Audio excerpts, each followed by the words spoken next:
Calling from a 630 area code. Who's this? Where are you calling from? Hi, this is Ryan from Chicago. Hello, Ryan from Chicago. What's on your mind? I got 2 quick points. The first, about the national emergency. I don't think the Dems will be able to threaten anything with this. After the courts uphold it, I don't see why the Republicans just wouldn't change the law and not allow them to do this in the future. Like, if he declares this as a national emergency, this will be the last time this national emergency bill is used away. What makes you think that the Republicans are in a position to unilaterally change the law now? Because Democrats are decorum elementals, that this could be abused again. You're breaking up. We got a problem with the. What's that? Yeah, I think so. Well, I mean, look, I guess it's conceivable. It just seems highly unlikely to me that a Congress that was controlled by Democrats would, in the wake of a Supreme Court ruling in favor of the president doing this, would then turn around and pass a law, because that's what you'd have to do in Congress. You would have to pass the law that there would be enough Democrats who would pass this, I guess in conjunction with Republicans, to shut the door on this.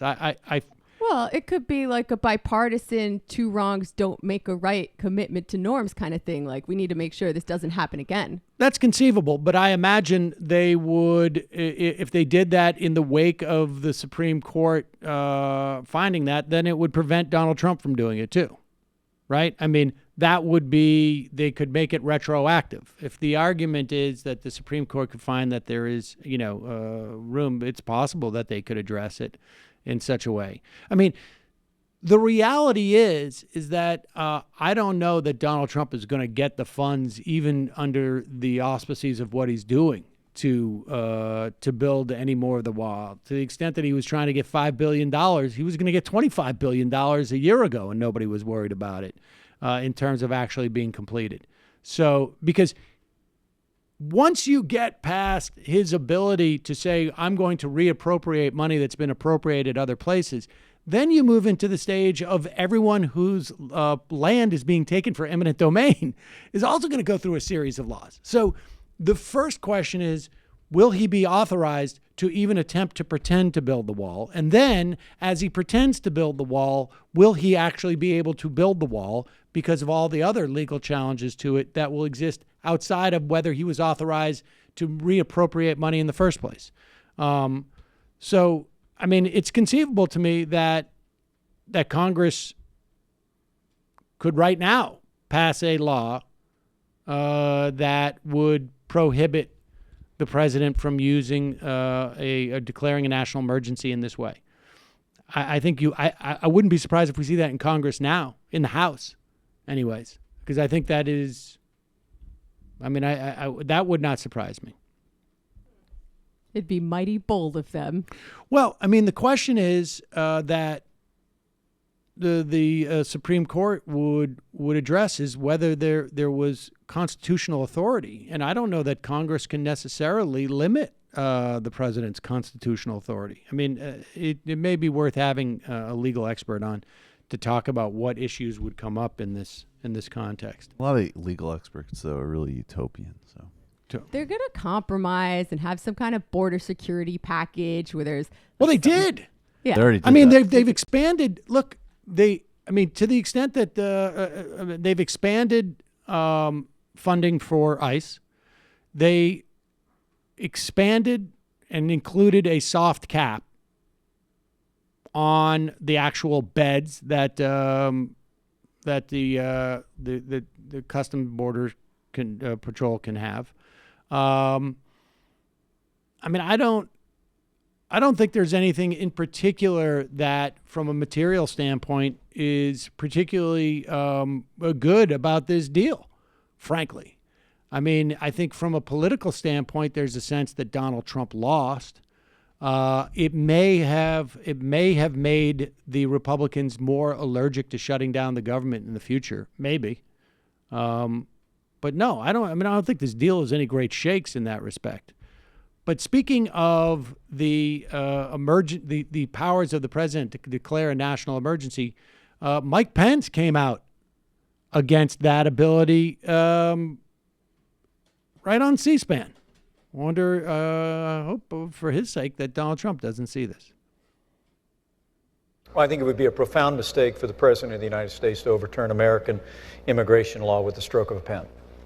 Issues of this magnitude should always be resolved with the consent of the governed. Signing an executive order, giving a speech, barnstorming around the country, defending that executive order, is not leadership. And I would implore the President to reconsider this path, and to demonstrate the kind of leadership that the American people long to see, and that is that this administration would sit down with this newly minted Republican Congress and find genuine common ground, border security.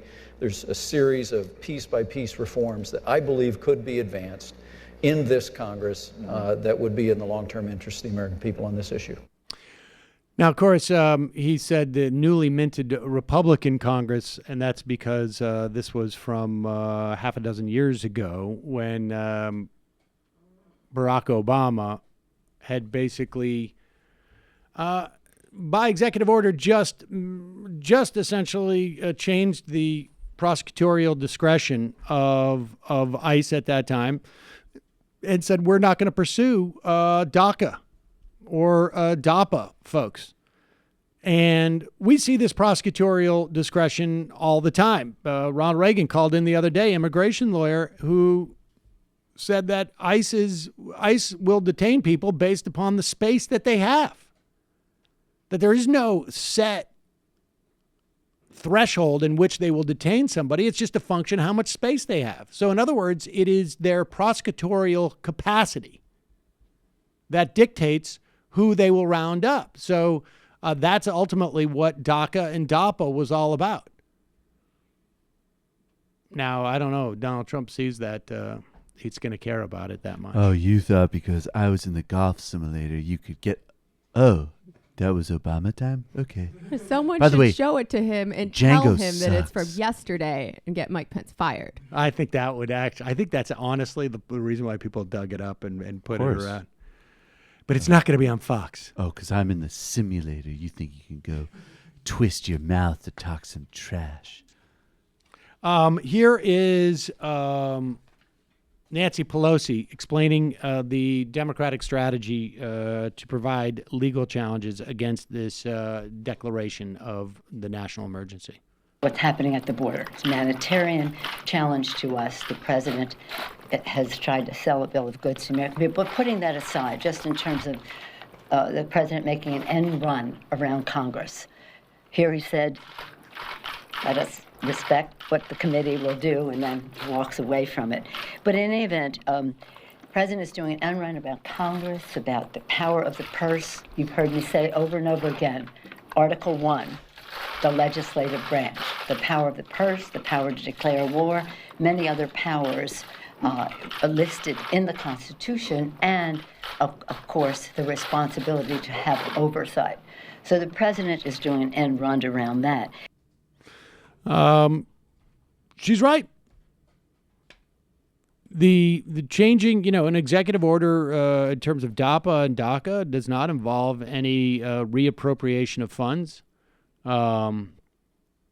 This is it's highly problematic just in terms of setting precedent. It is, fundamentally anti-democratic, and it is for clearly something that is not an emergency. Yeah, the crazy part is he doesn't even need to do that. Like you just said, they have a compromise. They're getting tons of money for this border security thing. They're still going to lock some kids in cages, just not all the kids. It's like certainly most of the kids, and it's also like they rolled out the whole thing where they say we're building, that we're finishing the wall. Right? They changed already from build the wall to finish the wall. Why can't they just said mission accomplished? It's pure dick swinging at this point. Ooh. Well, But yes. Sorry. that's a little inappropriate. Not cozy.